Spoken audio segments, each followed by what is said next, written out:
नमस्कार, आप देख रहे हैं हरियाणा न्यूज। मैं हूं आपके साथ केशव कुमार। आज एक ऐतिहासिक दिन। कोरोना टीकाकरण के मामले में देश ने इतिहास रचा। भारत ने कोरोना वैक्सीनेशन के मामले में 100 करोड़ यानी कि 1 अरब के आंकड़े को पार कर लिया। कोरोना वैक्सीनेशन के मामले में कीर्तिमान बनाए जाने का जश्न पूरे देश में ही मनाया जा रहा है। चीन के बाद अब भारत ऐसा दूसरा देश है जिसने 100 करोड़ से ज्यादा वैक्सीन की डोज लगाने में सफलता हासिल की है। इस आंकड़े को छूने में देश और प्रदेश सरकारों के साथ साथ कोरोना वॉरियर्स की सबसे अहम भूमिका है। 16 जनवरी से देश में वैक्सीनेशन की प्रक्रिया शुरू हुई। तब से लेकर अब तक 278 दिन, तकरीबन कहें तो 9 महीने का समय, 100 करोड़ लोगों को वैक्सीन की कम से कम एक डोज लगाई जा चुकी है। उधर इस मौके पर पीएम मोदी और प्रदेश के सीएम मनोहर लाल ने देशवासियों को बधाइयां दी हैं। लेकिन भारत की रफ्तार इतनी तेज है कि भारत अगर अपनी रफ्तार से चाहे तो केवल 1 हफ्ते के अंदर पूरे ब्रिटेन को वैक्सीन लगा सकता है। बात करेंगे इस विषय पर, क्योंकि वैक्सीनेशन से पहले बहुत से सवाल भी उठे थे। विपक्षी पार्टियों ने सवाल भी उठाए थे। सवाल यह भी है कि क्या तीसरी लहर के आने से पहले इतना बड़ा वैक्सीनेशन ड्राइव सफल साबित होगा। बात करेंगे इस विषय पर, लेकिन इससे पहले रिपोर्ट देखिए, पूरे मुद्दे को समझिए।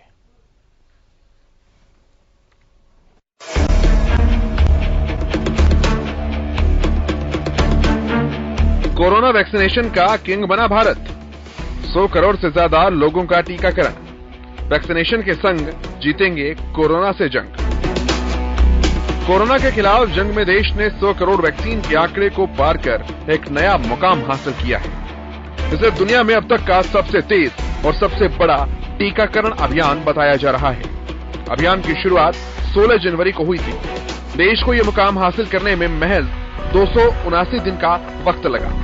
इस खुशी में लाल किले पर सबसे बड़ा खादी रंग का तिरंगा फहराया जाएगा। इस मौके पर पीएम मोदी ने देश को बधाई दी।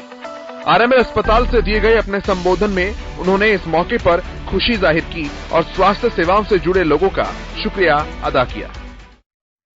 भारत ने अब से कुछ दूर पहले ही 100 करोड़ वैक्सीन डोज का आंकड़ा पार कर लिया है। 100 साल में आई सबसे बड़ी महामारी का मुकाबला करने के लिए देश के पास अब 100 करोड़ वैक्सीन डोज का मजबूत सुरक्षा कवच है। ये उपलब्धि भारत की है, भारत के प्रत्येक नागरिक की है। मैं देश की वैक्सीन मैन्युफैक्चरिंग कंपनियां, वैक्सीन ट्रांसपोर्टेशन में जुड़े कर्मयोगियां, वैक्सीन लगाने में जुटे हेल्थ सेक्टर के प्रोफेशनल्स, सभी का खुले मन से, हृदय से बहुत बहुत आभार व्यक्त करता हूं। सामूहिक शक्ति जुटती है, सबका प्रयास नजर आने लगता है तो परिवर्तन की गति भी बढ़ जाती है। 10 मंजिला ये विश्राम सदन भी सबके प्रयास से इस कोरोना काल में बनकर तैयार हुआ है। और ये भी विशेष है कि इस विश्राम सदन में देश की सरकार और कॉरपोरेट वर्ल्ड दोनों की साझा शक्ति लगी है। हमारी सरकार ने कैंसर की लगभग 400 दवाओं की कीमतों को कम करने के लिए कदम उठाए।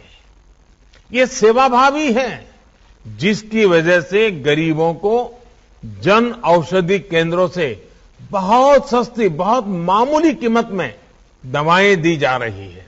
और मध्यम वर्ग के परिवार जिनके घर में कभी साल भर दवाइयां लेनी पड़ती हैं, ऐसे परिवारों को तो साल में 10, 12, 15 हजार रुपयों की बचत हो रही है। इस दौरान पीएम ने अलग अलग राज्यों के मुख्यमंत्रियों से भी संवाद किया। इस दौरान हरियाणा सीएम मनोहर लाल की प्रधानमंत्री मोदी ने जमकर तारीफ की। पीएम मोदी ने सीएम मनोहर लाल को 5 दशकों का सबसे ईमानदार मुख्यमंत्री बताया। मुख्यमंत्री के रूप में उनकी प्रतिभा जिस प्रकार से निखर करके आई है, अनेक विविध कार्यक्रमों को जिस प्रकार से मनोयोग से वो करते रहते हैं, जिस प्रकार से वो इनोवेटिव कार्यक्रम करते हैं, कभी कभी तो भारत सरकार को भी लगता है कि हरियाणा का ये प्रयोग पूरे देश में लागू करना चाहिए और ऐसे कुछ प्रयोग हमने किए भी हैं। और इसलिए आज जब मैं हरियाणा की धरती के पास खड़ा हूं, उनसे मैं बात कर रहा हूं, तो मैं जरूर कहूंगा कि मनोहर लाल जी के नेतृत्व में भारतीय जनता पार्टी की इस टीम ने जिस प्रकार से हरियाणा की सेवा की है और जो लंबी सोच के साथ जो नींव डाली है, वो हरियाणा के उज्जवल भविष्य की बहुत बड़ी ताकत बनने वाली है। मैं आज फिर मनोहर लाल जी को सार्वजनिक रूप से बहुत बहुत बधाई देता हूं, उनकी पूरी टीम को बहुत बहुत बधाई देता हूं। हरियाणा में भी वैक्सीनेशन का आंकड़ा 3 करोड़ 49 लाख के पार पहुंच गया है। इस उपलब्धि के लिए सीएम मनोहर लाल ने प्रदेशवासियों को बधाई दी। 100 करोड़ का ये आंकड़ा आज देश ने पूरा किया है। मैं प्रधानमंत्री जी को बधाई देता हूं और साथ ही एक विषय का उल्लेख करना चाहूंगा कि हरियाणा की हमारी आबादी मात्र 2% है, लेकिन आज ही के दिन हम 2.5 करोड़ वैक्सीनेशन के टीके ये कंप्लीट करने जा रहे हैं, तो 2.5% का हमारा इसमें योगदान है। इसको बहुत जल्दी 100% तक हम लोग पहुंचाएंगे। अब तक देश की 75% युवा आबादी को कोरोना वैक्सीन की कम से कम 1 डोज लग चुकी है। वहीं 31% आबादी को टीके की दोनों खुराक दी जा चुकी है। करनाल में काफी अच्छा सबने रिस्पांस दिया है, लोगों ने भी और डॉक्टर्स ने भी काफी सपोर्ट किया एक दूसरे को। और मैं कहूंगी कि जिन्होंने अभी तक वैक्सीन नहीं लगाई है वो बिल्कुल ना डरे, आए और यहाँ पे वैक्सीन लगाए। और इस सुविधा का जो सरकार ने दी है फ्री सबको, तो वो जरूर लगाना चाहिए उन लोगों को। वैक्सीन हमारे करनाल में 100 करोड़ वैक्सीन लग चुकी है और हमारी जो ये वैक्सीन जिनके भी दिल में ये गलत फहमी है कि भाई वैक्सीन से ये नुकसान है, कोई भी कुछ भी है, तो इससे ये ऐसी कोई बात नहीं है। और वैक्सीन ज़्यादा से ज़्यादा वैक्सीन लगवाएं करनाल में। वक्त करता हूँ जिन्होंने ये वैक्सीन के फ्री कॉस्ट ऑफ लगवाने लोगों की की है, बहुत अच्छा कार्य है। मेरी दूसरी डोज है। भले ही एक बड़ा माइलस्टोन हम कोरोना के खिलाफ लड़ाई में पार कर चुके हैं, लेकिन जंग अभी जारी है। तीसरी लहर की आशंका को पूरी तरह खारिज नहीं किया जा सकता। हमें इस उपलब्धि पर गर्व करने के साथ साथ एहतियात बरतने की जरूरत है। STV Haryana news. तो इस ऐतिहासिक दिन पर जो कीर्तिमान स्थापित किया है, यहां तक पहुंचने में कितनी मेहनत लगी है, कितने लोगों ने, कितने हजारों करोड़ लाखों लोगों ने इसके पीछे को लगातार धकेला है और यहां तक पहुंचाया है। बात करेंगे हम इसी विषय पर। जो पैनल मेरे साथ जुड़ा है उनका परिचय मैं सबसे पहले आपसे करा दूं। मेरे साथ डॉक्टर राहुल भार्गव हैं जो कि हेमेटोलॉजिस्ट हैं। डॉक्टर साहब बहुत स्वागत है आपका। डॉक्टर नेहा गुप्ता आपसे कुछ ही देर बाद मेरे साथ जुड़ेंगी। प्रोफेसर वीरेंद्र चौहान है, भाजपा के प्रवक्ता हमारे साथ हैं। महिमा सिंह जी कांग्रेस की प्रवक्ता हमारे साथ हैं और ओंकार जिंगडी लोकदल के प्रवक्ता हमारे साथ हैं। आप सभी का बहुत स्वागत है हरियाणा न्यूज पर। डॉक्टर राहुल भार्गव, सबसे पहले तो मैं आपको शुभकामनाएं देना चाहूंगा क्योंकि आप जैसे लाखों करोड़ों स्वास्थ्य कर्मियों की बदौलत ही आज भारत इस मकाम तक पहुंच पाया है कि दुनिया के सबसे बड़े आंकड़े को हमने छुआ है। सबसे सफल वैक्सीनेशन ड्राइव हमारी यहां तक पहुंची है। किस तरह से देखते हैं आप इस पूरी वैक्सीनेशन की ड्राइव को? देखिए, सबसे पहली बात तो मैं देशवासियों को बधाई देना चाहूंगा कि एक सराहनीय बात है, प्रयास है, लोगों का विश्वास है न्यू इंडिया पे, जिन्होंने अपनी स्वनिश्चित स्वदेशी वैक्सीन पे विश्वास किया, उसको लगाया। आज से पहले made in India, make in India होता जरूर था, बट उसकी क्वालिटी पे सबको संदेह रहता था और हमेशा अमेरिका और यूरोप से चीजें खरीदने की बात होती थी। पहली बार इतिहास में है कि इतनी बड़ी ड्राइव को हमने अंजाम दिया और लोगों ने बढ़ चढ़ के, हाँ शुरुआत में लोगों को उस पर संदेह जरूर था, पर आप मीडिया कर्मियों के माध्यम से, डॉक्टरों के माध्यम से, सारी पॉलिटिकल पार्टीज के माध्यम से, अपोजिशन, और मैं धन्यवाद देना चाहूंगा अपोजिशन का, मैं उस पर आऊंगा, उन सबके माध्यम से उन्होंने जो जो सवाल उठाए और पक्ष और विपक्ष की दोनों ने अपनी भूमिका निभाते हुए देशवासियों को टीकाकरण करवाया। 100 करोड़ टीके लगवा के आज देश जीता है। कोई पक्ष विपक्ष नहीं जीता, ना कोई हारा है। पहली ऐसी चीज है जिसमें देश जीता है। तो यह बात समझना जरूरी है कि 100 करोड़ का आंकड़ा हमारे लिए साइकोलॉजिकल बैरियर को क्रॉस करने लायक भी है। और यह उत्सव मनाना इसलिए भी जरूरी है क्योंकि जो लोग आज बैठ के नो शेयर होंगे, जो फेंस सिटिंग होंगे, जो आज इसमें कमियां निकालेंगे, बट मेरा मानना यह है कि कमियां निकालने की जगह ये टीकाकरण का उपलक्ष्य मनाना इसलिए जरूरी था क्योंकि अभी 100 करोड़ लोगों को और टीका लगाना है। 70% लोगों को एक टीका लगा है, उनको यह प्रेरित करना है कि दूसरा टीका लगवाइए। इसके बाद बच्चों को टीकाकरण होना है, उनको भी प्रेरित करना है, मां बाप को प्रेरित करना है कि टीकाकरण करिए। तो एक राह में हम एक बैरियर को हमने क्रॉस किया है, पूरी मंजिल तक नहीं पहुंचे हैं। मंजिल तक पहुंचना आवश्यक है। इसीलिए देश में ये चुनौती ने जो आज चुनौती को हमने उभरे हैं, उस चुनौती से हमको उसके लिए सबको साधुवाद देना चाहिए, धन्यवाद देना चाहिए। रही बात पक्ष की और विपक्ष की, विपक्ष का इसमें बहुत बड़ी भूमिका रही है क्योंकि वो समय समय पे सही सवाल उठाते रहे हैं। उन्होंने क्रिटिसिज्म के माध्यम से पक्ष को पुश किया है डिलीवर करने के लिए। तो देखिए, जब 16 जनवरी को जब टीकाकरण स्टार्ट हुआ, लोगों के दिल में बहुत संदेह था कि टीका हमारा अच्छा होगा, बुरा होगा, 3 महीने की वैक्सीन है, लैंसेट में पब्लिकेशन नहीं है, WHO क्या कहेगा। पर हमने 100 करोड़ टीका लगाया है। लगाने का, और आप proof of pudding in is eating, मतलब आपको केक जब खा के ही पता चलता है। 100 करोड़ टीका के बाद हम लोग तीसरी वेव से बचे हुए हैं। हमने दूसरी वेव में जिसने दूसरा टीका लगाया, उसी टीके से दूसरी वेव में जो 2 टीकाकरण, जिसको डॉक्टर थे, जिसमें फ्रंटलाइन डॉक्टर्स थे, जिसमें 60 साल से ज्यादा के लोग थे, क्योंकि हम चरणबद्ध तरीके से कर रहे थे, वो बचे हैं। उनकी मृत्यु दर उतनी हाई नहीं थी। तो अगर वो दोनों टीके लग चुके होते तो शायद आज चीजें अलग होती। हमारे साथ में जो लोग नहीं रहे हैं, उनका हमें पश्चाताप नहीं करना पड़ता, दुख नहीं मनाना पड़ता। पर खैर, जो चीज चली गई वो चली गई। वो उनकी हमारी इमेजेस, उनकी हमारी स्मृति हमारे साथ में। आगे चलते हुए दोबारा वो गलती ना करे तो 70% लोगों से मेरा मानना यही रहेगा कि दूसरा टीका जरूर लगवाए, क्योंकि अभी भी चुनौतियां बहुत है। हम उपलक्ष्य जरूर मना रहे हैं, हम उत्सव जरूर मना रहे हैं, पर उतनी बड़ी चुनौतियां भी हमारे साथ में है, उतनी बड़ी सप्लाई लाइन भी साथ में है। बट बहरहाल आज के दिन पे जब हमने ये 100 करोड़ का टीकाकरण का लक्ष्य पार किया है, हमें उत्साहित होना चाहिए। हमारे को मिलजुल के पक्ष विपक्ष को देश के बारे में सोचते हुए आगे बढ़ना चाहिए। और विपक्ष की भूमिका है कि पक्ष के बारे में वो पूछे। जो सेंटर में गवर्नमेंट है, विपक्ष का पूरा हक है कि वो कठिन सवाल पूछे, उनको चुनौती दे प्रूव करने की। और पक्ष का काम यह है कि वो चुनौती को मानते हुए आगे बढ़े, क्योंकि देश जीतेगा। हमें कोरोना को हराना है, ना बीजेपी हारनी है, ना इनेलो हारनी है, ना कांग्रेस जीतनी है, ना किसी ने हार जीत है। इसमें सिर्फ जीत ही जीत है, वो है देश के निवासी। बिल्कुल, बहुत महत्वपूर्ण, बहुत बड़ी बात है। प्रोफेसर वीरेंद्र चौहान, मैं आपके पास आता हूं। एक उत्साह के रूप में मनाने योग्य भी है और मनाया भी जा रहा है, लेकिन इस वैक्सीनेशन ड्राइव के पूरे इवेंट को किस तरह से आप देख रहे हैं?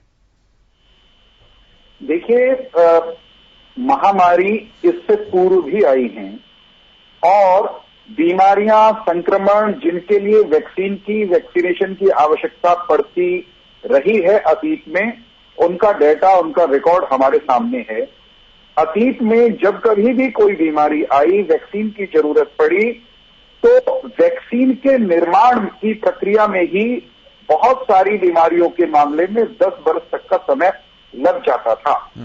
वैक्सीन भारत में बनती नहीं थी, बाहर कोई बनाता था, तो उस बनने के भी कई बरस तक भारत प्रतीक्षा करता था कि वो लोग हमें कभी वैक्सीन देंगे, हम टीकाकरण शुरू करेंगे। फिर टीकाकरण शुरू करते थे तो बरसों तक चरणबद्ध ढंग से वो टीकाकरण का अभियान चलता। ये पेस, ये क्रम, ये गति भारत के लोगों ने अतीत में देखी है। कोविड की महामारी आई, निसंदेह पिछली 1 सदी की इससे बड़ी बीमारी, इससे बड़ा संकट, इससे बड़ी महामारी नहीं आई। सब परेशानी में पड़े, लेकिन इस परेशानी का भारतवर्ष ने जिस अंदाज में सामना किया वो अद्भुत है। और उस मजबूती, उस आत्मनिर्भरता का ये प्रमाण है कि इस बार हमने 100 करोड़ लोगों को इतने कम समय में 100 करोड़ टीके भारत के नागरिकों को कोविड रोधी जो वैक्सीन है वो लगा दी है। हम सबको खुले मन से, चाहे पक्ष में है चाहे प्रतिपक्ष में है, उन वैज्ञानिकों को, उन शोधकर्ताओं को सबसे पहले नमन करना चाहिए जिन्होंने इतने कम समय में वैक्सीन तैयार करके भारत के लोगों के लिए उपलब्ध कराई। वो बाहर के लोग भी हो सकते हैं, वो भारत के वैज्ञानिक भी हैं, उन सबको नमन। फिर सबसे बड़ी चुनौती ये थी कि वैक्सीन बन गई इतने बड़े देश में, जब सब तरफ घबराहट है, सब तरफ चिंता दिखाई देती है, उस व्यवस्था में, उस माहौल में जन जन तक ये वैक्सीन कैसे पहुंचेगी? लोगों ने कहा नहीं पहुंचेगी, लोगों ने कहा सब कुछ हाहाकार मचने वाला है, सब फेल हो जाएगा। सुन लीजिए, हमने, आपने, इस देश के नागरिकों ने, चिकित्सकों ने, स्वास्थ्य कर्मियों ने और सामाजिक संगठनों के लोगों ने, सबने मिलकर ये सुनिश्चित किया कि आज की तारीख तक 100 करोड़ से ज्यादा टीके भारत के पात्र नागरिकों को, जिनको टीकाकरण हो सकता है, वो हमने लगाए। ये भारत की जीत है, ये बिल्कुल ऐसा है। भारत की अंतर्निहित जो ताकत है किसी भी संकट से जूझने की, उसकी जीत है। स्वाभाविक है कि जब इतने बड़े संकट पर आप इस तरह पार पाते जाते हैं, तो उसको पर्व की तरह टिकाई से, टीके के उत्सव को टिकाई के साथ टिक कर मनाया जाना चाहिए था। देश उसी अंदाज में ठीक है सर, उसको मना रहा है। ठीक है सर, उन सब के प्रति कृतज्ञता हम ज्ञापित कर रहे हैं जिन्होंने इस अभियान में, इस मुहिम में, संकट के काल में संकट का सामना करते हुए, क्योंकि संकट उनके प्राणों पर भी था, जो काम में लगे हुए सब पे था, बिल्कुल था, ये काबिल तारीफ बात है सर, इसका जिक्र बहुत बार किया अभी, जिन्होंने काम किया। बिल्कुल बिल्कुल वीरेंद्र नमन के, अभिनंदन के पात्र बिल्कुल है। मैं महिमा जी के पास आता हूं। महिमा जी, उस समय से लेकर जब ये सवाल उठाए जाते थे कि वैक्सीनेशन पहले भारत में ही लगा लो, उसके बाद कहीं और सप्लाई करना, और आज जब शशि थरूर जी ने अपने बयान में कहा कि इसका श्रेय सरकार को दिया जाना चाहिए, इस पूरे महाअभियान को आप किस तरीके से देखते हैं, विपक्ष किस तरीके से देखता है? केशव जी, आपके कार्यक्रम की शुरुआत में जो रिपोर्ट दिखाई गई, उस रिपोर्ट में और उसके बाद वक्ताओं ने बहुत सारे नमन किए, बहुत सारे शुक्रिया अदा किए। मैं एक शुक्रिया और अदा करना चाहती हूँ, और वो शुक्रिया है हमारे माननीय सर्वोच्च न्यायालय का और उन सभी न्यायालयों का जिन्होंने, जब सरकार के पास कोई नीति नहीं थी टीकाकरण के लिए और पहली 10 करोड़ खुराकें 85 दिनों तक भी नहीं लगाई गई थी, उस समय इसका संज्ञान लिया और संज्ञान में लेकर के इस पर फटकार लगाई सरकार को, उनसे रोड मैप मांगा, उनसे ये मांगा कि आप देश के अंदर टीका नहीं लगा रहे, देश के अंदर दूसरी वेव आ गई, मरने दे रहे हैं लोगों को। अप्रैल के अंदर जब ये रिपोर्ट मांगी गई तो पता लगा 640 लाख जो खुराकें हैं वो बाहर निर्यात कर दी गई हैं। तब सर्वोच्च न्यायालय ने संज्ञान लेकर जून के महीने में ये निर्देश दिया और तब अपने हलफनामे में केंद्र सरकार ने ये लिखा न्यायालय को कि आपको कार्यपालिका के निर्णयों में में हस्तक्षेप करने का कोई अधिकार नहीं है। तो न्यायालय ने कहा कि इस देश के अंदर संविधान का राज है और उस संविधान के राज के अंदर हमारे को मूक दर्शक बनकर देखना नहीं है, हमें हस्तक्षेप करना है वहां जहां नागरिकों के अधिकारों का हनन होता है, और ऐसा न्यायपालिका ने किया। इसलिए सबसे बड़ा सर्वश्रेष्ठ धन्यवाद जो मैं देना चाहती हूँ वो उस समय जो न्यायपालिका का हस्तक्षेप था, उस न्यायपालिका का को हमारे justice Chandrachud, justice L Nageswara Rao, justice Rahul Bhatt, इन लोगों को मैं नमन करना चाहती हूँ, जिन्हें आप अपनी रिपोर्ट में शामिल करना शायद भूल गए हैं। और समस्त वैज्ञानिकों को, समस्त नागरिकों को, we the people of India have made this possible. जब सरकार को नीति के लिए निर्देश दिए गए न्यायपालिका द्वारा और जब सरकार आई और जून के महीने के बाद इसने जिस प्रकार की रफ्तार पकड़ी, प्रतिदिन 60 लाख डोजेस का इजाफा आया और उसके बाद आज ये आलम है कि आखिरी 10 करोड़ जो खुराकें लगी, जहां पहली 10 करोड़ खुराकें 85 दिनों में लगी थी, इस नीति को लाने पे न्यायपालिका ने विवश किया सरकार को, जो बहुत पहले तैयारी होनी चाहिए थी सरकार की। तो इसलिए तमाम धन्यवाद के पात्र हैं और उसके साथ साथ न्यायपालिका भी पात्र है और इसका सेहरा किसी एक के सर बिल्कुल नहीं बनना चाहिए, इसका सेहरा पूरे देश के सर बनना चाहिए। बिल्कुल ऐसा। ठीक है, मैं इन सवालों पर भी आऊंगा। आपके काउंटर क्वेश्चन जो है वो भी वीरेंद्र जी उनका उत्तर देना चाह रहे हैं, लेकिन उससे पहले मैं ओंकार जी के पास आता हूं। ओंकार जी, आप किस नजरिए से देखते हैं इस वैक्सीनेशन की ड्राइव को, पूरे राष्ट्रीय और प्रदेश दोनों स्तर पर? केशव जी, सबसे पहले तो मैं अपने वैज्ञानिकों को जिन्होंने इस वैक्सीन की इजाद करने में बहुत ही मेहनत से और बहुत ही जल्दी से कार्य किया, उनको नमन करता हूं। और दूसरी बात आती है सरकार के श्रेय लेने की। ये सरकार तो आपदा में अवसर ढूंढने में हमेशा माहिर रही है। इन्होंने कोई भी कार्य किया या नहीं किया, लेकिन ये आपदा में अवसर इन्होंने जरूर ढूंढा। आज ये कह रहे हैं जश्न मनाने की जरूरत है। तो मैं बताता हूं, भारत की 140 करोड़ आबादी है और अभी 30% आबादी को ही, आपकी रिपोर्ट ही बता दी, 30% आबादी को ही वैक्सीनेशन लगी है और इसमें 299 दिन लगे। अगर हम बाकी की 70% को काउंट करें तो तकरीबन 750 दिन और लगेंगे इसी रफ्तार से, मतलब 2.5 साल। 3.5 साल में अगर पूरे देश को वैक्सीनेशन कर रहे हैं, और मेरे प्रवक्ता भाई बीजेपी के जो बड़ी बड़ी बातें कर रहे थे, ऐसे कर रहे थे जैसे बीजेपी ने टीका इजाद कर दिया हो, बीजेपी ने घर घर जाके लगा दिया हो। अरे भाई, आपके पास तो एक प्रॉपर सिस्टम बना मिला भारत को। हर एक गांव, हर एक शहर, हर एक कस्बे, हर एक वार्ड, हर एक जगह पे। ठीक है वीरेंद्र जी, मैं सुन लीजिए मेरी बात को। आपको बीमारी है कोई क्या? आपको कोई बीमारी है क्या? आपको कोई बीमारी है क्या? वीरेंद्र जी, सर आपको किसने, मैंने कब कहा भाई भाजपा ने वैक्सीन बनाई? कान खराब है आपके? बताइए, कुछ गड़बड़ है क्या? किस आधार पर आप कह रहे हैं? राजेंद्र जी, आपको कोई बीमारी है? चेक करवा लीजिए अपनी। आपको कोई बीमारी है? कैसे क्या बात करने के लिए तो इनको चुप कराइए। चौहान साहब, उन्होंने ऐसा नहीं कहा। उन्होंने डायरेक्टली ऐसा नहीं कहा। उनके कहने का मतलब ये था कि आपकी बातों से ऐसा लग रहा है। उन्होंने थोड़ी सी अलंकृत भाषा का इस्तेमाल किया सर। टिप्पणियां होती है आपके। ठीक है वीरेंद्र जी, उन्होंने थोड़ी सी अलंकृत भाषा का इस्तेमाल किया। उन्होंने एग्जैक्टली नहीं कहा। ठीक है सर, मैं वापस आऊंगा, काउंटर क्वेश्चंस भी लेंगे, मैं काउंटर क्वेश्चंस भी दूंगा, लेकिन एक बार उनका पहला कमेंट तो पूरा हो जाए। ठीक है सर, मैं वापस आऊंगा। अपनी बात पूरी करने नहीं देनी। ठीक है ओंकार जी, बोलिए। केशव जी, अगर मेरे को अपनी बात नहीं पूरी करने देनी तो मेरे को डिबेट में क्यों बिठाया? झूठ नहीं ओंकार जी, ठीक है ओंकार जी, रखिए सर, झूठ नहीं बिल्कुल भी। ऐसा अगर इसको इतना ही शौक है, अकेले पे अकेले आ जाए किसी दिन। अगर इसको कुश्ती करनी है क्या ओंकार सिंह जी? अरे कुश्ती करनी है क्या? अकेले में आप क्या बात डिबेट भी कर लीजिए। कुश्ती करनी है, झूठ ना बोलो मेरे यार, बात भी नहीं करने देते। बात बंद कर दीजिए, गुमराह करना बंद कर दीजिए।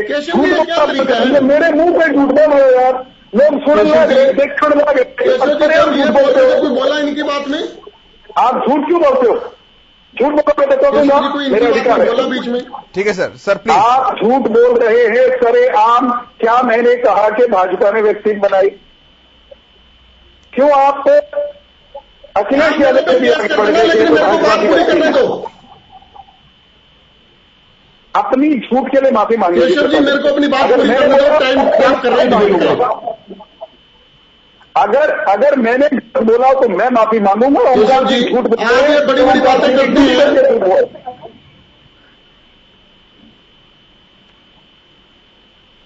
अरे ज्यादा बड़बोली बातें ना कीजिए, बात सुन लीजिए। अगर डिबेट में बैठे हो, डिबेट होने दो, पूरी जनता सुन रही है इस बात को। हाँ, मैं भी यही कह रहा हूँ कि जनता सुन रही है। ठीक है सर, वीरेंद्र जी एक बार उनका इनिशियल कमेंट है सर। अभी तो मैं ओपनिंग कमेंट दे रहा हूँ, काउंटर क्वेश्चन आया नहीं। चौहान साहब मैं आऊंगा, मैं पूरा मौका दूंगा सर, मैं पूरा मौका दूंगा उनके झूठों का भी, आप जो झूठ कह रहे हैं उनके झूठों का भी, उनके सवालों का भी जवाब देने का। लेकिन ओपनिंग स्टेटमेंट तो होने दीजिए उनको अपनी बात तो रखने दीजिए पहले, कम से कम। ओंकार जी रखिए जल्दी से। केशव जी, ये बात कर रहे हैं जश्न मनाने की। अभी 70% आबादी हमारी बकाया है, और मैं आपको बता दूं आज देश किस परिस्थितियों से जूझ रहा है। तो देखिए, किसान सड़कों पर है, महंगाई चरम सीमा पर है, बेरोजगारी में नंबर 1 बन चुके हैं हम, और ये हर बात में आपदा में अवसर ढूंढते हैं। और मैं फिर बार बार कहूंगा कि ये वैक्सीन जो हम वैज्ञानिकों का धन्यवाद करते हैं, न्यायालय का धन्यवाद करते हैं। अरे इनके हाथ में होते तो इन्होंने मार दिया होता। ये तो संस्थाएं, सामाजिक संस्थाएं, मंदिर, गुरुद्वारे, मस्जिदें, इन्होंने जो जनता को बचाया। आज कोरोना के बाद जो परिस्थितियां उपजी हैं, जो बेरोजगारी पनपी है, और जो उद्योग की हालात है, जीडीपी गिरी हुई है, इन्होंने किसी तरफ ध्यान नहीं दिया। आज 10-11 महीने से किसान सड़कों पे हैं, और हमारे अपना प्रधानमंत्री जी मुंह छुपा के बैठे हैं। और आज कोरोना की 100 करोड़ वैक्सीन, अरे भाई मई के अंदर अमेरिका में 60% पॉपुलेशन को डबल वैक्सीन लग गई थी। आप तो अभी 30% तक पहुंचे हो। किस बात की तुम श्रेय लेना चाहते हो? अरे श्रेय वैज्ञानिकों का, सलूट है वैज्ञानिकों को। आपके हाथ में होते, आप तो जनता को खा जाते। और मैं बताना चाहता हूँ, ये कोई पहली बीमारी नहीं आई है, आज से पहले भी बीमारी आई है। और प्रत्येक सरकार ने, क्योंकि सरकार महिबाप होती है, प्रत्येक सरकार ने कार्य किया। आपको कहीं अरे जनता को खाया जाता है। ठीक है सर, मैं आऊंगा सर, मैं बात करूंगा इस विषय पर। हालांकि ये पूरा मुद्दा जो है उसको पॉलिटिसाइज करने वाला मुद्दा नहीं था, लेकिन फिर भी सवाल उठे हैं तो जवाब भी उनके लेंगे। लेकिन एक बहुत छोटा सा ब्रेक उससे पहले ले रहे हैं, बहुत जल्द वापस लौटेंगे।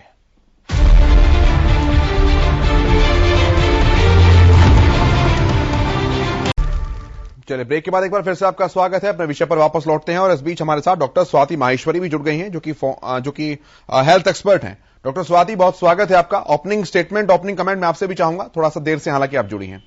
डॉक्टर स्वाति, मैं बोलूंगी बहुत ही ऐतिहासिक दिन है और बहुत अफसोस हो रहा है ये बातें सुनकर के, जो मैंने अभी ब्रेक से पहले सुनी, कि आज भी लोग वैक्सीन के ऊपर संशय उठा रहे हैं। आज भी आप ये गिना रहे हैं कि कितने लोग और रह गए हैं अभी वैक्सीन देने के लिए, किस तरह की चुनौतियां अभी आगे हैं। जरूर है, लेकिन जो हमने अभी तक हासिल किया है उसके ऊपर भी हमें गर्व होना चाहिए, क्योंकि ये भी एक बहुत बड़ी उपलब्धि है और विश्व में एक बहुत बड़ा उदाहरण इस वक्त भारत ने पेश किया है। ये लोग शायद खुश होते अगर हम मॉडर्ना, फाइजर जैसी वैक्सीन खरीद रहे होते, अभी उसी में जूझ रहे होते और वो हमें मिली भी नहीं होती, क्योंकि पहले ही मॉडर्ना, फाइजर जैसी वैक्सीन कई तमाम देश खरीद चुके थे। आज भारत स्वदेशी वैक्सीन खुद बना करके इस बलबूते पे खड़ा है कि वो अपने भी लोगों को वैक्सीन लगा रहा है और बाहर के हम विश्व को भी वैक्सीन सप्लाई कर रहे हैं। ये अपने आप में एक बहुत बड़ी उपलब्धि है और मुझे लगता है कि आज हमें एक दूसरे के ऊपर छींटाकशी करने की बजाय गर्व महसूस करना चाहिए और हर वो व्यक्ति गर्वित महसूस करे जो कि इस पूरे टीकाकरण के अभियान में जुड़ा है, जिसने वैक्सीन लगवाई है, जिसने एक दूसरे को प्रेरित किया। और खासतौर से सरकार बधाई की पात्र है इसमें, क्योंकि जिस तरह से शुरू से दूरदर्शिता के साथ इस पूरे वैक्सीन अभियान को एक रणनीति के तहत चलाया गया है, ये अपने आप में एक मिसाल है और दिख भी रहा है बाहर। और आपने देखिए, हमने और आपने कितनी ऐसी तस्वीरें देखी हैं जहां जो नदियों को पार करते हुए, पहाड़ों को पार करते हुए हमारे हेल्थ केयर वर्कर्स ऐसी जगहों पर पहुंचे जहां पहुंचना नामुमकिन था और वहां भी पहुंच करके लोगों को वैक्सीन लगाई गई। और ये सब जितनी भी तस्वीरें जब सामने आती हैं तो सब लोगों को प्रेरित करती हैं, उत्साहित करती हैं। प्रधानमंत्री जी सामने आकर खुद वैक्सीन लगवाते हैं, जो हमारी वैक्सीन कंपनियां वहां जाकर के मुआयना करते हैं। इन सब चीजों से ये जो बोल रहे हैं कि बीजेपी की वैक्सीन है, ऐसा नहीं बोलना चाहिए और ना कभी बीजेपी ने ऐसा दावा किया और ना कभी प्रधानमंत्री जी ने ऐसा दावा किया। लेकिन जो चीजें भारत में इस वक्त कोशिश कर रहे हैं बनाने की, उनको प्रोत्साहन देना भी सरकार का ही काम है और सरकार वही कर रही थी। बीजेपी की वैक्सीन है, आप भी सरकार की भाषा बोल रही हैं, शायद आपने नौकरी करनी इसीलिए बोल रही हैं। आप मेरे को बताइए किसने बोला कि बीजेपी की वैक्सीन है? न्यूट्रल पर्सन हूँ, मैं एक डॉक्टर हूँ, किसने बोला? आप सरकार की नौकरी कर रहे हो इसलिए बोल रहे हो? बोलेंगे अरे भाई, सरकार की कमियां तो निकालेंगे हम। आप लोगों के मन में संशय भरने का ज्यादा प्रयास करते हैं, इसकी बजाय किसने बोला बीजेपी की वैक्सीन है? मनोबल बढ़ाएं और अभी बच्चों के लिए वैक्सीन आएगी तब भी यही लोग बच्चों को वैक्सीन नहीं है। तो मुझे नहीं लगता कि ऐसे लोगों की बातें लोगों को भ्रमित करने की बात करते हैं। आप हमारी जो लड़ाई है उसको सशक्त करने की बात नहीं करते और कम से कम आज के दिन तो जरूर मुझे लगता है सभी को, जितने भी लोग हैं उनको आप जो पॉलिटिकल दूर तक करके महामारी से लड़ रहे हैं, आप यहाँ पॉलिटिक्स नहीं है। ठीक है स्वाति जी, मैं वापस आता हूँ, लेकिन आपकी बात बिल्कुल सही है कि ये पूरा मामला कहीं पर भी पॉलिटिसाइज करने का नहीं है, कहीं भी पॉलिटिसाइज करने का मामला नहीं है। ये एक राष्ट्रीय जश्न है जिसमें पक्ष की भी उतनी महत्वपूर्ण भूमिका है और विपक्ष की भी उतनी महत्वपूर्ण भूमिका है, जैसा कि डॉक्टर राहुल ने कहा भी। लेकिन फिर भी सवाल उठे हैं तो उसका जवाब देते हैं। जश्न का मुद्दा नहीं है, प्रोफेसर वीरेंद्र चौहान जी के पास वैक्सीन लगाई है, लेकिन जश्न का मुद्दा नहीं है। ठीक है ओंकार जी, मैं आऊंगा। ओमकार सिंह जी, जिस डार्कनेस से देश गुजर रहा था 2 साल से, उसमें जश्न बनता है। आप ये बात समझिए, 1.5 साल से जिस अंधकार से पूरा विश्व गुजर रहा था, देश गुजर रहा था, जितने लोगों की उनका जश्न मनाओगे, आज वो जश्न मनाने के क्योंकि देश को अंधकार हटाने की जरूरत है, देश को पॉजिटिव होने की जरूरत है। अगले 100 करोड़ लोगों को टीका करने के लिए आपको प्रेरित करने की जरूरत है, बच्चों को टीका दिखाने की जरूरत है कि बच्चों का टीका सेफ है। आप उस जश्न को देख रहे हैं, आप उस देश को नहीं देख रहे जिसको कोरोना की टीका एक सूत्र पे पिरो रहा है, वो देश को जोड़ रहा है। 1947 के बाद एक दिन आज ऐसा है जिसने देश को जोड़ा है। आज मत तोड़िए देश को, आज उसको बीजेपी की टीका ना बताइए, आपको इसके लिए देश माफ नहीं करेगा। ओमकार सिंह जी समझिए बात को, देश पॉजिटिविटी चाहता है, देश नेगेटिव नहीं चाहता। देश को नेगेटिव से मत जोड़िए, देश को जुड़ने दीजिए। धार्मिक इंस्टीट्यूशन ने मंदिर गुरुद्वारा ठीक है ओंकार जी, मैं सबके पास आऊंगा। ओंकार जी, मैं सबके पास आऊंगा। सर, बहुत महत्वपूर्ण मुद्दा है, बहुत गंभीर मुद्दा है, आने वाला पूरा ट्रैक तय करेगा मुद्दा। देश को अंधकार से निकलने दीजिए ओमकार सिंह जी। ठीक है सर। दिवाली आ रही है, दिवाली मनाने के दिन आज है, इसको देश को मत तोड़िए, अंधकार में मत झुकोड़िए, वापस से देश को मत पीछे करिए, देश पे गर्व महसूस करिए। देश ने 100 करोड़ खोल लीजिए अपनी आंखें। इतने अरे महंगाई बेरोजगारी है तो देश को कहां पहुंच गई?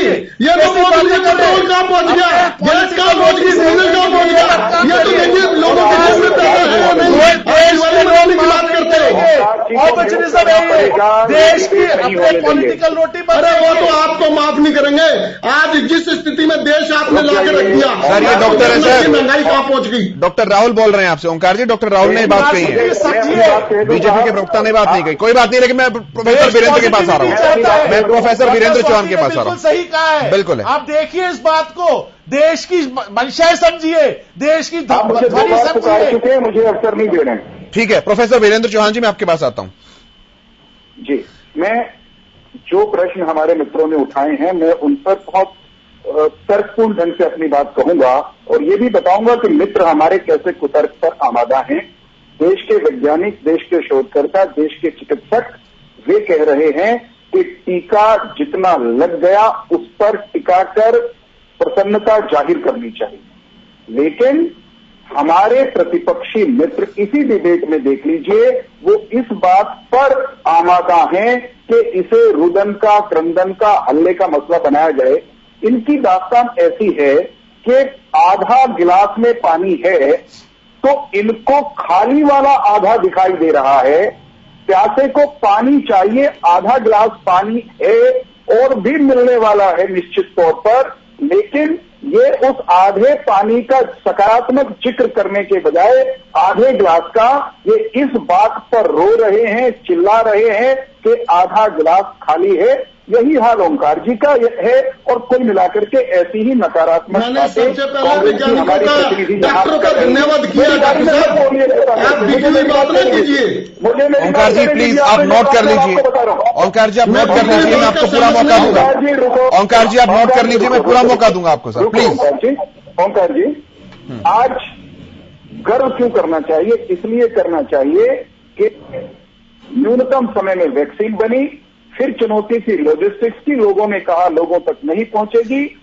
100 करोड़ टीके लगे देश में, इसके लिए लाखों की संख्या में चिकित्सा कर्मी, हेल्थ वर्कर, डॉक्टर्स, नर्सेज, दूसरा जो हेल्थ का स्टाफ है, उसने सही कहा हमारे डॉक्टर साहिबा ने कि कितने लोग कितने पहाड़ों पर चढ़ करके कितनी ऊंचाइयों पर पहुंचे होंगे, कितने दरिया पार किए होंगे, कितनी जटिल ठीक है प्रोफेसर साहब, ये सारी चीजें ठीक है, ठीक है। मैं आप ही के सवाल पर आ रहा हूं सर, मैं आप ही के स्टेटमेंट पर आ रहा हूं सर। इसी में क्वेश्चन है, मैं रोक नहीं रहा हूं आपको। मैं महिमा जी का सवाल पूछ रहा हूं। उनका ये कहना है कि ये जो पूरे तामझाम आप लोगों ने किए हैं, पूरी व्यवस्थाएं, पूरा अपैरेटस सेट किया है, ये सुप्रीम कोर्ट में संज्ञान में आने के बाद, जब सुप्रीम कोर्ट ने गवर्नमेंट से कहा तो गवर्नमेंट ने किया है। मैं उत्तर दूंगा उसका भी। मैं सिर्फ ये कह रहा हूं कि हमारे हेल्थ वर्कर्स के सामने केवल नदियां, नाले, पहाड़ पार करने की चुनौती नहीं थी, उससे बड़ी चुनौती थी वो वैक्सीन हेजिटेंसी जो कांग्रेस, समाजवादी पार्टी, ओंकार सिंह जी की पार्टी जैसे दल लोगों को ये कहकर लोगों के मनों में पैदा कर रहे थे कि ये तो बीजेपी की वैक्सीन है, इसे लगवाओगे तो मर जाओगे, इसे लगवाओगे। डॉक्टर साहब मेरे को लगता है आप भी बीजेपी के प्रवक्ता ही हो। मेरे को लगता है जितनी आप इनकी वो कर रहे हो, अरे हमने तो कभी कहा ही नहीं है बीजेपी की वैक्सीन है। ओंकार जी आऊंगा मैं, ओंकार जी आऊंगा पूरा मौका दूंगा। हमने कभी नहीं कहा, मौका दूंगा पूरा। हमने कभी नहीं कहा कि ये बीजेपी की वैक्सीन है। डॉक्टर साहब 90 बात ना कीजिए। अपनी बारी में कह लेना। मैं ये कह रहा हूं कि हमने वैक्सीन हेजिटेंसी का, हमने माने भारत के लोगों ने वैक्सीन हेजिटेंसी का वो पहाड़ भी पार किया जो हमारे प्रतिपक्षी मित्र केवल देश को अंधकार में, निराशा में धकेलने के लिए पैदा कर रहे थे, छिपके नहीं कर रहे थे, टेलीविजन चैनलों पर आकर कर रहे थे, आज भी कर रहे हैं। अब आंकड़े पर आता हूं, बार बार ओमकार सिंह जी 30% पर अटके हुए हैं। ओमकार सिंह जी 70% लोगों को पहली डोज लग गई है। ठीक है सर, मैं महिमा जी के पास आता हूं। मिल गया है, ठीक है, आपको ये आंकड़ा दिखाई नहीं देता। ठीक है चौहान साहब, ठीक है चौहान साहब, महिमा जी का उत्तर, जल्दी से लिखिए।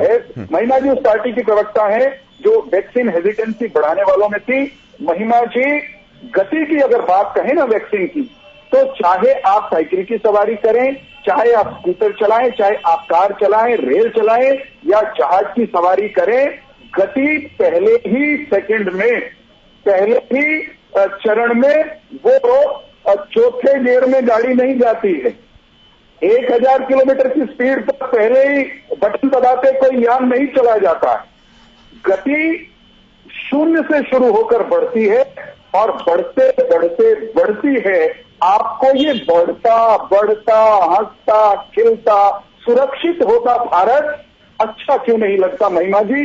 ठीक है, मैं आता हूं उनके पास, मैं आता हूं उनके पास। सवाल पूछना है। ठीक है सर, मैं जवाब ले रहा हूं। महिमा जी, जब बारात वापस लौट आती है दुल्हन को लेकर सकुशल, तो शादी के पुराने गिले शिकवे जो है वो भूल जाया करते हैं। लेकिन आप आज भी वही बात बता रही हैं कि इस तरह से हुआ, उस तरह से हुआ। ठीक है, क्रेडिट आपको भी मिल रहा है जहां आपकी राज्य सरकारों ने अच्छा काम किया है। कोई ये थोड़ी ना केवल केंद्र का क्रेडिट है, क्रेडिट आपका भी है। केशव जी, हमने तो क्रेडिट की बात ही नहीं उठाई एक बार भी। आपने तो ये कहा इनिशियल स्टेटमेंट इस बात से कहा, हमने कहा, सुनिए, मैं दोहरा रही हूँ कि क्या हमने क्या कहा। हमने कहा कि न्यायालय का धन्यवाद करना शायद आपकी रिपोर्ट में भी रह गया है और यहाँ पर भी किसी ने नहीं किया।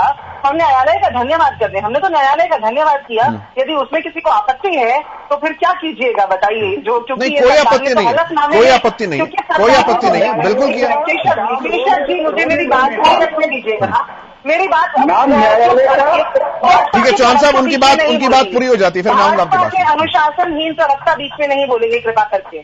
न्यायालय ने ये सरकार से जवाब मांगा था जब सरकार ने कहा कि न्यायालय कार्यपालिका के फैसलों के ऊपर टिप्पणी न करे,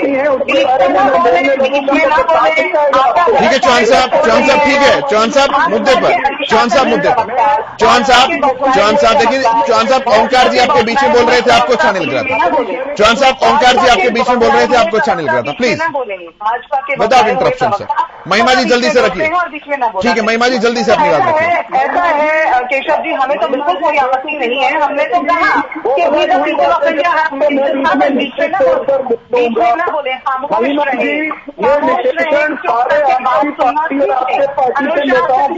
इस्तेमाल करिए।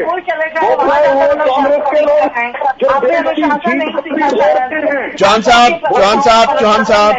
साहब, मैंने पूरा मौका दिया आपको। चौहान साहब, मैंने पूरा मौका दिया आपको अपनी बात रखने के लिए। अब सुन लीजिए उनकी भी। नहीं चाहते कि देश जाने के न्यायपालिका में पैसे। ठीक है चौहान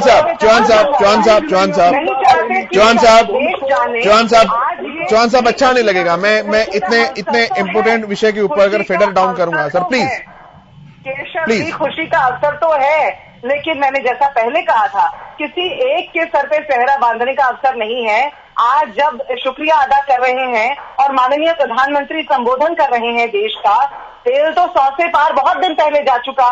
देश इंतजार कर रहा है कब आएंगे प्रधानमंत्री और संबोधन करेंगे। लखीमपुर खीरी पर कब संबोधन करेंगे प्रधानमंत्री, देश इंतजार कर रहा है। हमें बहुत प्रसन्नता है और हमने कहा कि हमारे भारत के नागरिकों ने। महिमा जी, आज का दिन वो नहीं है। बीच में नहीं बोलेंगे, बीच में नहीं बोलने देंगे आपको, बीच में नहीं बोलने देंगे।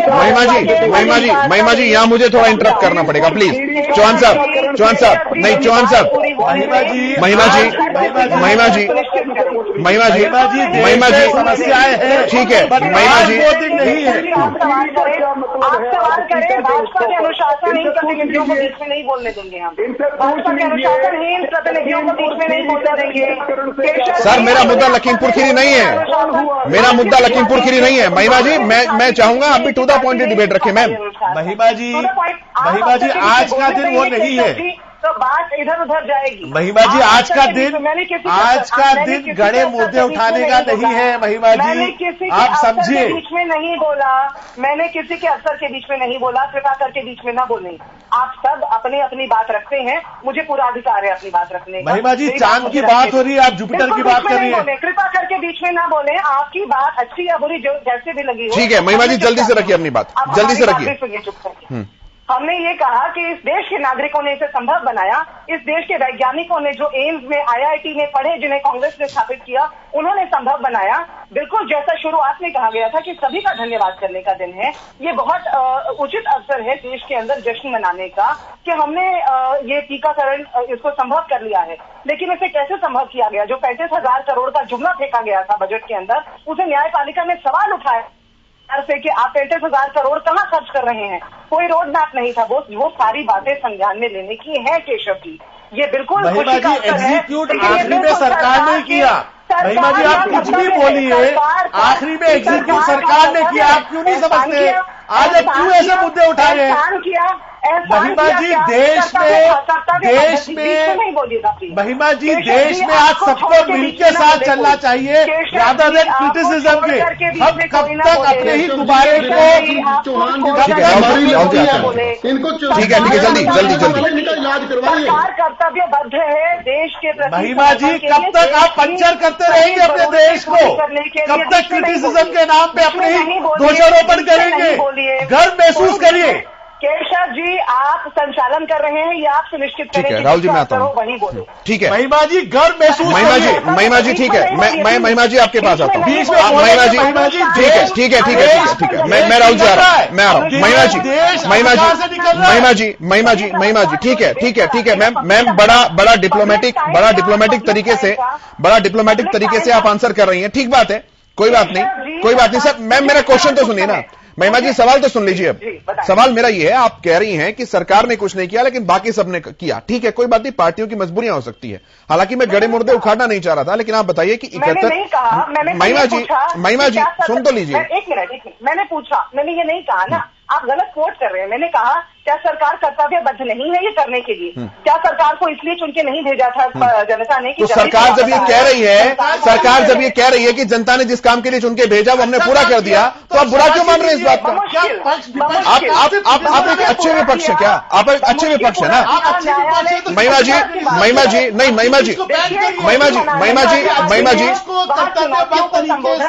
सुनियोजित तरीके से जहाँ खुशी मनाने का दिन है, वहाँ को संबोधित करने का भी दिन है।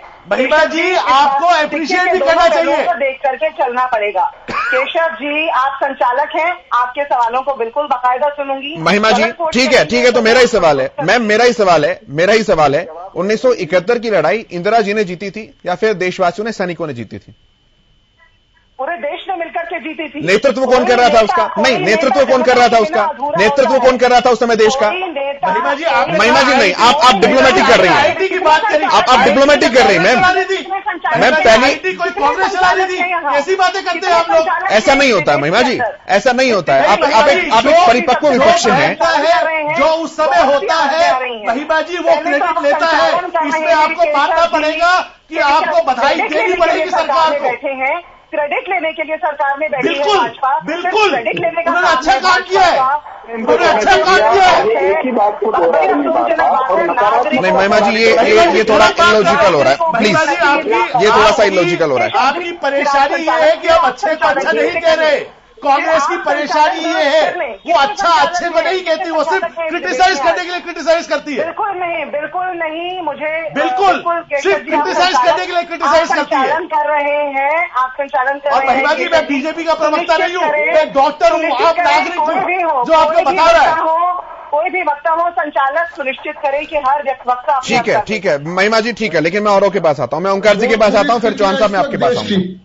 मैं पहले ओंकार जी के पास आ रहा हूं, फिर चौहान साहब मैं आपके पास आऊंगा। आज देश में खुशी है तो खुशी मनाइए, अच्छी चीज हुई है तो अच्छा बताइए।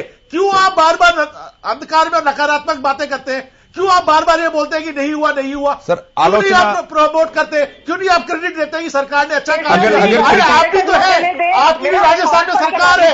मेरा रिकॉर्ड रिपीट कर लीजिएगा, और मैंने ये कहा कि नहीं हुआ। केशव जी, आप उसे रिकॉर्ड पर चलाइएगा। केशव जी, हमें भी टाइम दे दो, किसने बिठाया हमारे को? मैं मान लूंगी अपनी गलती। ठीक है, मैंने ऐसा नहीं कहा। हमारे को बिठाया किस लिए यहाँ पे? ठीक है, ओंकार जी बोलिए। केशव जी अब कम से कम 2-3 मिनट मेरी बात में बिल्कुल नहीं रोकेगा कोई। मेरे को अधिकार है, इनकी बातें मैं अपने मुंह में डाल के बाहर नहीं निकालूंगा। मैं, मेरी मर्जी है, जो मेरा दिल करेगा वो कहूंगा। गलत बात ना बोलिएगा, देश के बारे में गलत बात ना बोलिएगा। किया है, मैं सबसे पहले, अरे आपसे पूछ के बोलूंगा क्या? आपसे पूछ के बोलूंगा क्या? ओंकार जी, हम आपको देखिए, सबसे पहले धन्यवाद किया मैंने वैज्ञानिकों का, उन डॉक्टरों का। देखिए, मेरे को बात तो पूरी कर लेने दीजिए। सबसे पहले मैंने धन्यवाद किया डॉक्टरों का, वैज्ञानिकों का और हमारी स्वास्थ्य टीम का, जिसने हमारे को इस मुकाम पे पहुंचाया। फिर मैंने धन्यवाद किया उन संस्थाओं का, सामाजिक संस्थाओं का, धार्मिक संस्थाओं का, मंदिरों का, गुरुद्वारों का, जिन्होंने हमारे को इस कोरोना काल में हमारे को भूखे मरने से बचाया। इस सरकार के सहारे होते तो भूखे मर जाते। मैं सच्चाई बता रहा हूं। आज सरकार जश्न मनाने की बात करती है, ये कहां है सरकार? 11 महीने से किसान सड़कों पर है। सरकार को नहीं, अरे आप मनाइए ना, आपको कौन मना कर रहा है? आप मनाइए। आप तो लखीमपुर खीरी का बना रहे हो, महसूस कर रहे हैं। कारण बताइए आप, आम आदमी को एक कारण बताइए। महिला क्यों नहीं हम गौरवान्वित महसूस हो? क्यों हम अंधकार में रहे? क्यों हम अपना सर झुका के चले? ये न्यू इंडिया है, ये नया इंडिया है। ये जश्न आप समझिए इस बात को। ठीक है सर, ओंकार जी, राहुल जी, ठीक है सर, ओंकार जी, राहुल जी, इसमें क्या दिक्कत? मेरे पास समय की कमी है सर, मेरे पास समय की कमी है, मेरे पास समय की कमी है। मैं एक फाइनल कमेंट सभी से ले रहा हूं। नेगेटिविटी से ठीक है सर, राहुल जी, नेगेटिव राजनीति नहीं चलेगी देश में। पॉजिटिविटी राहुल जी, चौहान साहब, मेरे पास समय की कमी है, इसलिए मैं सबसे फाइनल कमेंट ले रहा हूं सर। मैं सभी से फाइनल कमेंट ले रहा हूं। मैं सभी से फाइनल कमेंट ले रहा हूं। राहुल जी, मैं शुरुआत आपसे कर रहा हूं।